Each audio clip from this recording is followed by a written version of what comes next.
for the rest of the night, so I was falling asleep in a chair out there. I figured I'd come in here and lay down in here and stay awake as much as I could, but geez, I no sooner got in there and I was dead to the world. And Pat was up downstairs. She keeps an ear open for the baby, so wasn't too much to worry about as that was concerned. But generally when she goes to sleep, she don't wake up for the rest of the evening. No, not much to report here again as usual, guys. Except that had a rather heavy day. As I said before, first day out, not being used to it, it's taking a gumption on it. It'll take me a little while to get back in full running order here, I guess. Charlie mentioned the other night that he'd like to come in and say a few words there the other night, but I don't know, something happened and he didn't get to do it. I think he'll probably get in here and put a few more feet on this tape. This side is about halfway through now. That'll be the final track, and I hope everything works out all right then.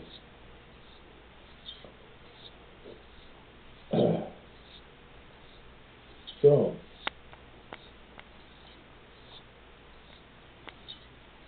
no, this is murder. I'll just let you know that everything went okay all right today. We got by our first hurdle there. Tomorrow it should be a lot easier.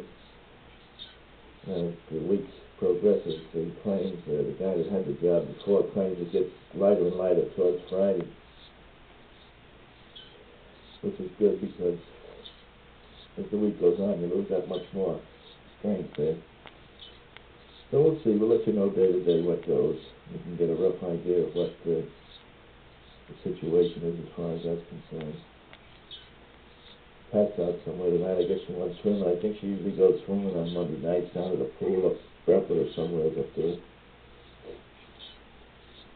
And I was just going to come in here and do a little hammering, but I figured when I get this chance while taking places, wending its merry way out there, I'll get a few words down here. I want to write a letter to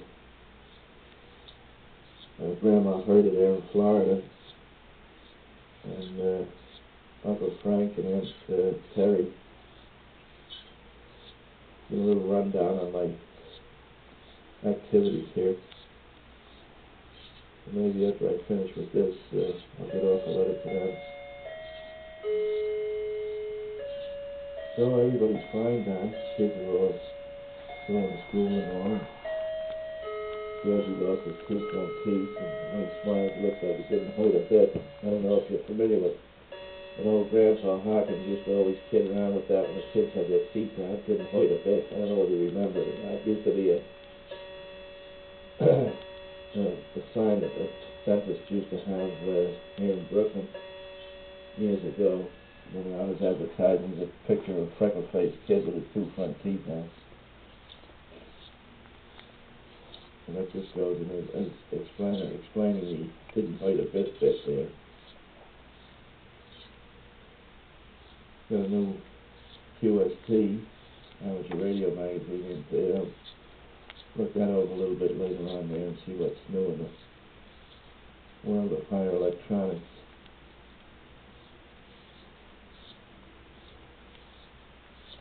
So that's about all for the moment here, I guess. Now, gee, it's rugged trying to think of things to say. And like you say, to wait a couple of days or a week and then give everything for the week, but this way it'll take a month to get this tape done.